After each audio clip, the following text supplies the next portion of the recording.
menggenapkan Gereja Betel Maulana Syambol genap 17 tahun. Ya, sudah 17 tahun.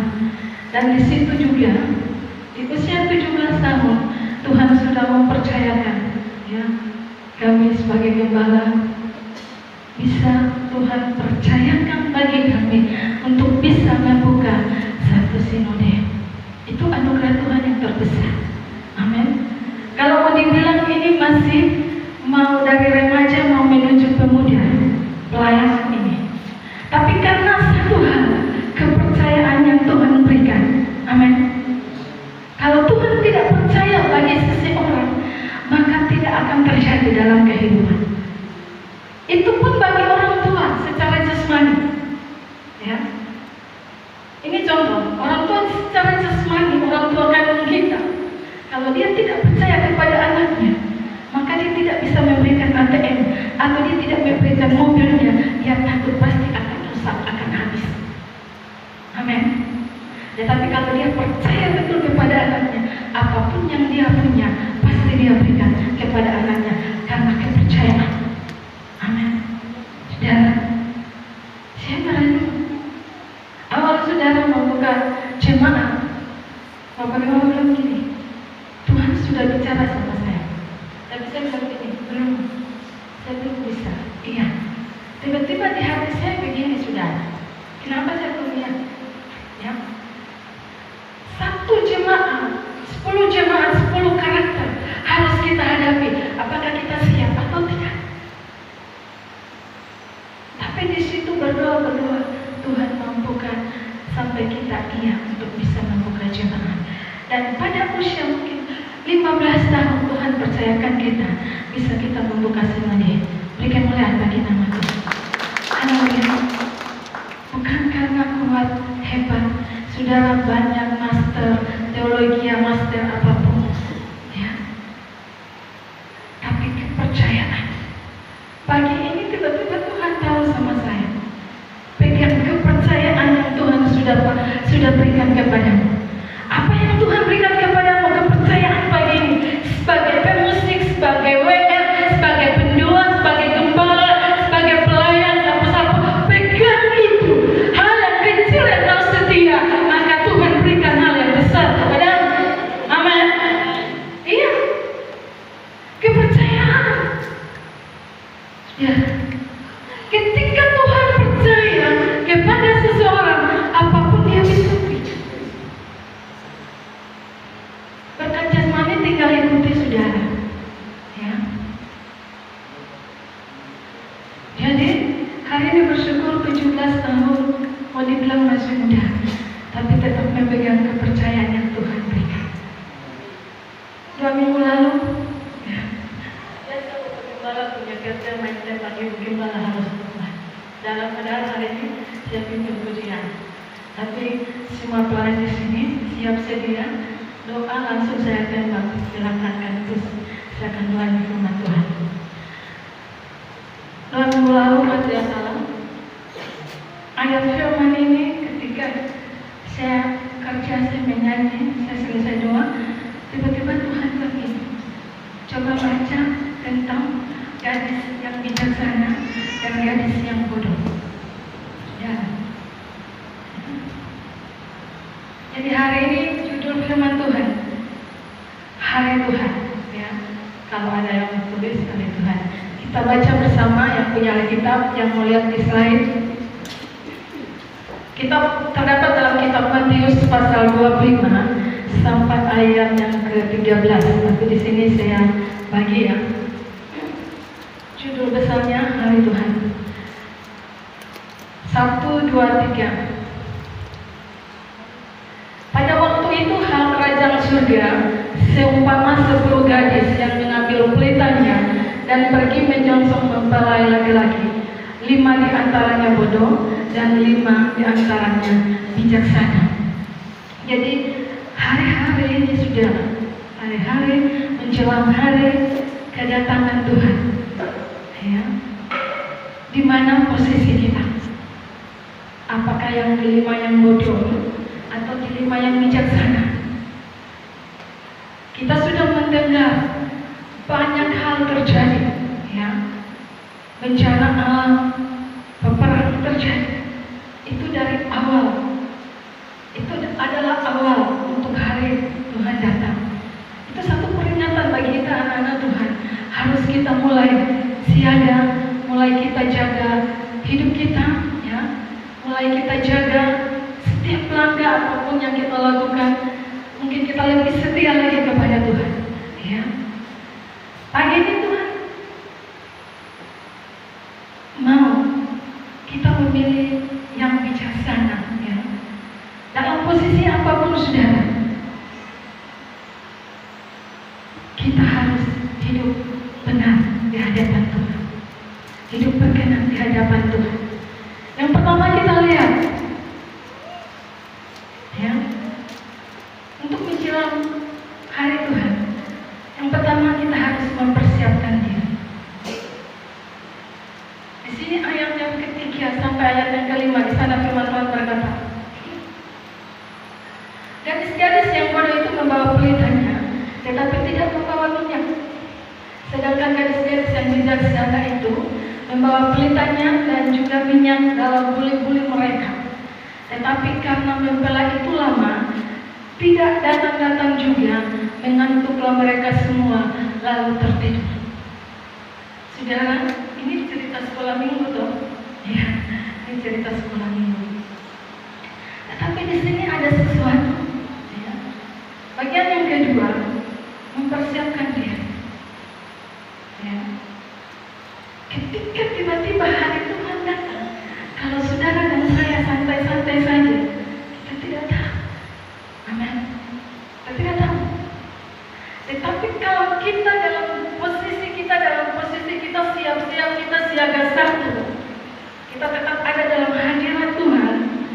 Apapun datang masalah, persoalan, pencobaan, sekalipun Tuhan Yesus datang secara pribadi, kematiannya, atau secara besar, kita sudah siap. Amin.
yang bodoh tidak ada.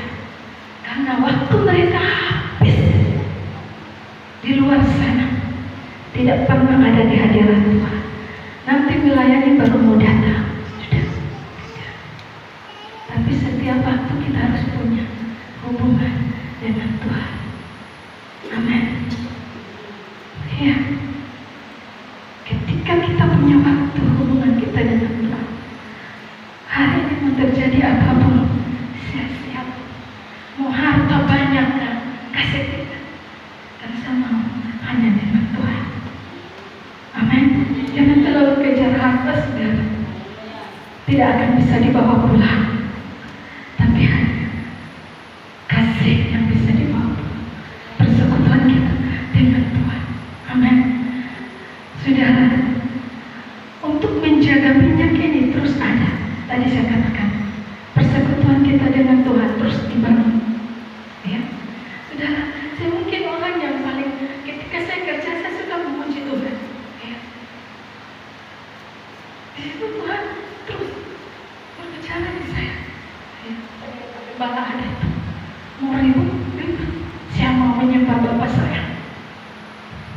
Kita lihat dalam Matius 24 ayat 43. Tetapi ketahuilah ini, jika tuan rumah tahu pada waktu mana, pada malam hari pencuri akan datang, sudahlah pasti ia berjaga-jaga dan tidak akan membiarkan rumahnya dibongkar. Amin. Kalau kita tahu sebentar malam ada pencuri, pasti kita tidak akan tidur. Kita jaga. Kalau kita tahu jam 1 ini siang, setelah kita doa, ya, sembah ibadah ini, Tuhan Yesus datang, saya pastikan mau laparkah, mau laparkah, tidak ada yang mau makan. Pasti dia duduk menyembah Tuhan. Kalau ada masalah pasti, Tuhan ampuni saya supaya saya bisa masuk dalam kerajaan surga. Dan firman Tuhan berkata, bukan orang yang berteriak Tuhan, Tuhan, Tuhan setiap saat mereka masuk dalam kerajaan, tapi orang yang melakukan kebenaran firman Tuhan. Amin. Ya, ya. Tuhan, waktu Tuhan itu seperti pencuri. Ya. Tapi saya mau katakan, kalau kita mempersiapkan diri tidak akan seperti pencuri. Kita tahu di mana saat dan waktunya. Langsung Tuhan bilang gini, suami istri tidur, istri yang sedih, cepat bangun begini, mama sedih, papa yang sedih, bangun begini, apa tidak ada, anak-anak yang setia, mama bapak ada, anak-anak tidak ada. Dan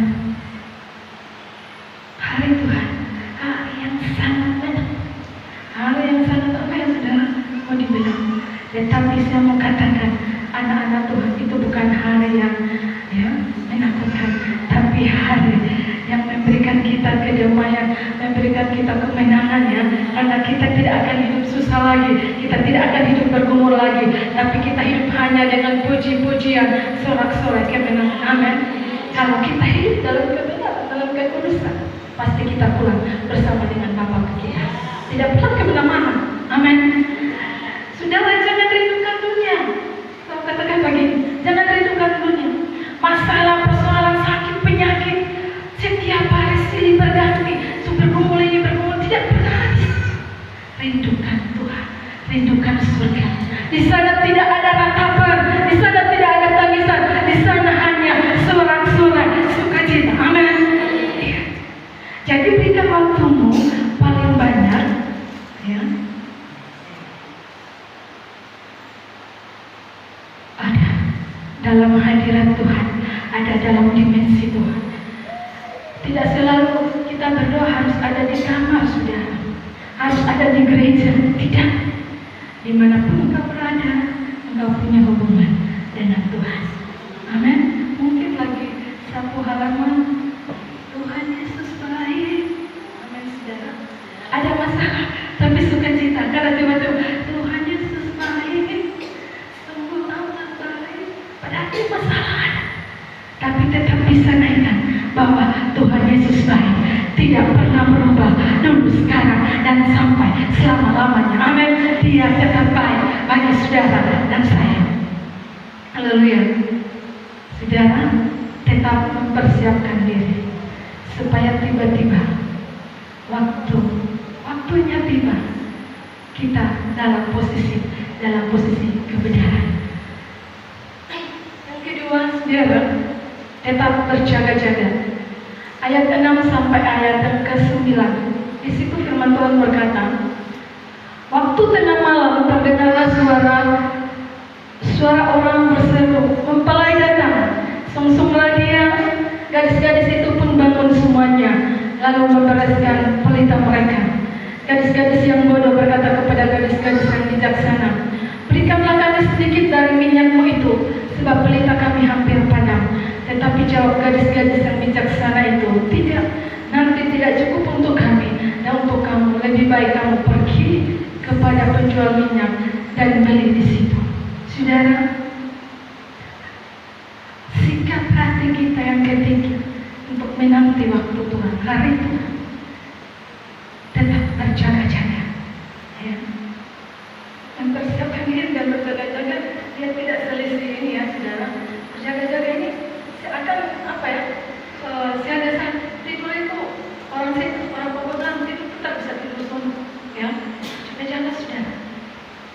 Mungkin ini ya, kalau kalau suami berangkat, ya,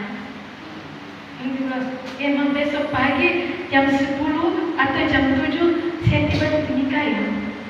Oh, itu malam terus tidur tenang. Ibu yang kita pasti ya terus tidur tenang. Ini masalah apa ya? Tidak, seperti itulah berjaga-jaga. Dan ketika kita menantikan Tuhan seperti itu, ya, kayak ada kerinduan yang gimana? Sangat rindu akan Dia begitu. Ya, tidak bisa terucapkan. Sampai orang itu harus datang, baru rindu itu bisa tersampaikan. Jadi ketika kita menanti Tuhan datang, kerinduan kita kepada mempelai itu seperti itu. Kita berjaga-jaga. Ketika kita dalam posisi kita berjaga-jaga, saudara, nyamuk lewat pun kita tahu, cicak lewat kita tahu.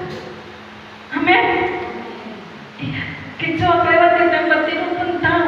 Itu disuruh bangun harus berdoa. Sudah subuh, jangan tidur lagi.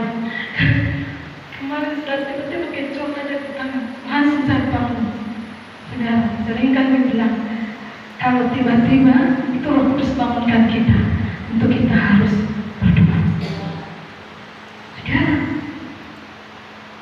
ya, kalau kita berjaga-jaga seperti itu, kayak tidurnya, ya, itulah posisi hati kita ketika kita menantikan mempelai kita Yesus Kristus. Amin. Di sana, di luar sana banyak terjadi banyak hal. Mungkin kita menonton banyak hal. Satu hari bisa ratusan atau ribuan orang meninggal. Tapi kita di Timika sampai hari ini kita aman karena ada saudara dan saya tetap berdoa buat Timika. Berikan kemuliaan bagi Tuhan. Saya yakin saudara, kenapa? Masuk 2025, jemaat di tempat ini sudah persembahkan hidup kepada Tuhan 12 hari. Dan selama 12 hari terus berdoa, Tuhan berkati kabupaten ini. Kita menjadi orang penentu bagi negeri kita. Amin. Kita menjadi orang yang menentukan kedamaian, keamanan. Di luar sana banyak hal terjadi. Bencana alam terjadi, peperangan terjadi. Tapi kita aman-aman saja karena kita masih dalam area anugerah Tuhan. Tetapi ketika keluar dari tempat ini, sudah anugerah mulai terputus. Pokok anggur itu dibilang, ketika engkau tinggal di dalam aku, maka engkau akan berbuah banyak dan engkau akan menerima. Tetap diberkati, berhasil. Tetapi ketika engkau mulai tidak tinggal di dalam pokok anggur itu, mulai dipotong dan mulai dibuang. Saudara, setiap umat Tuhan yang tertanam di tempat ini, masih dalam anugerah di tempat ini, ia tetap menerima hasil. Anugerah yang kami dapat sebagai hamba Tuhan, dia akan dapat. Tetapi ketika mulai dia keluar dari tempat ini, anugerah mulai terputus. Banyak yang keluar dari tempat ini sampai hari hidup mereka tidak berhasil. Abraham diberkati, ya, maka ponakannya Lot diberkati. Ketika Abraham dan Lot berpisah, Lot memilih tanah yang subur, Abraham tanah yang tidak subur. Disitulah awal kehancuran Lot. Amin, saudara. Karena apa, saudara? Anugerah sudah terputus. Ya.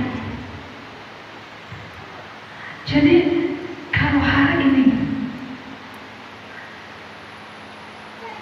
negeri ini aman karena saudara dan saya terus berdoa, ya, kita baik-baik saja karena kita tetap dalam perlindungan Tuhan, hubungan kita dengan Tuhan. Untuk itu saudara tetap berjaga-jaga.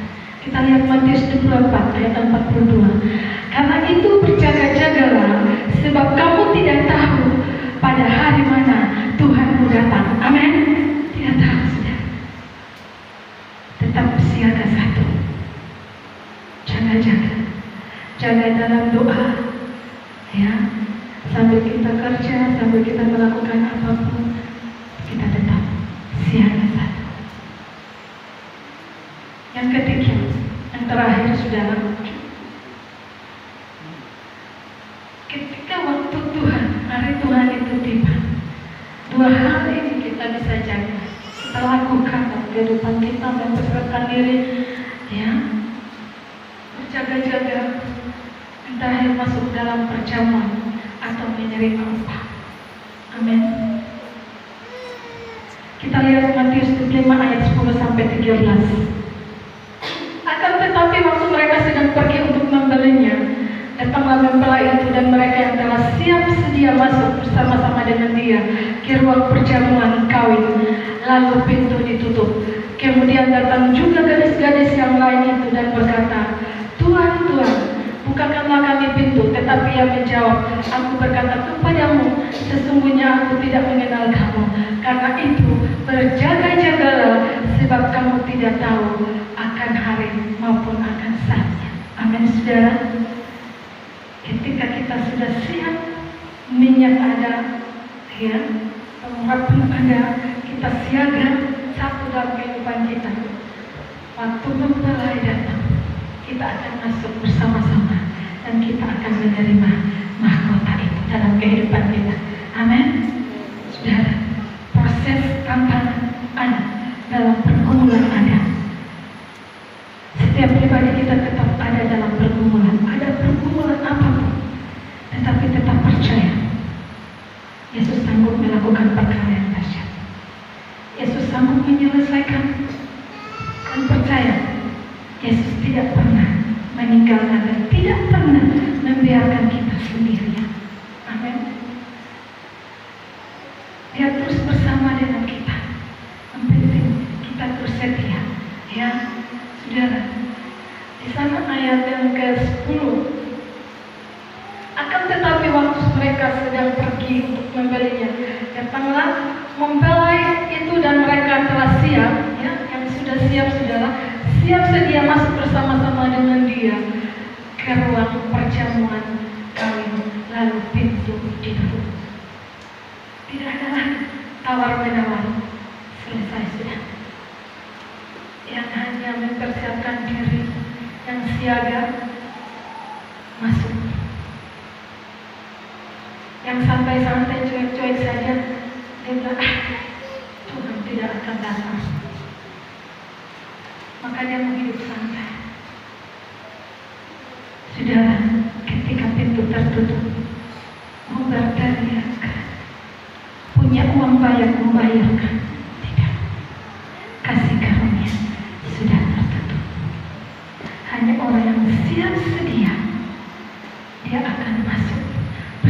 dengan Bapa, masuk dalam perjamuan kawin, ya,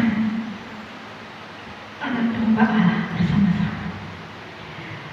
Jadi ketika hari itu tiba, saudara, biarkan hidup kita siap, posisi hidup kita dalam kebenaran.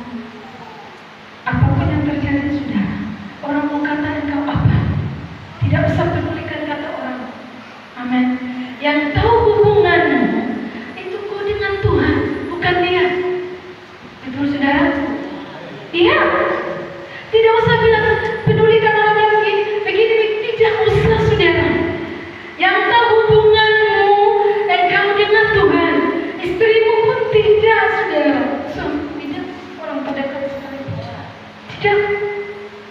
Yang tahu hubunganmu dengan Tuhan. Jadi siapapun berkata engkau seperti ini, seperti itu, biarkan mereka. Nanti dia urusan dengan Tuhan. Amin. Tapi engkau harus berurusan dengan Bapa kita, memberikan hidup ini, menyenangkan hati Tuhan, seperti Daniel, saudara. Ya.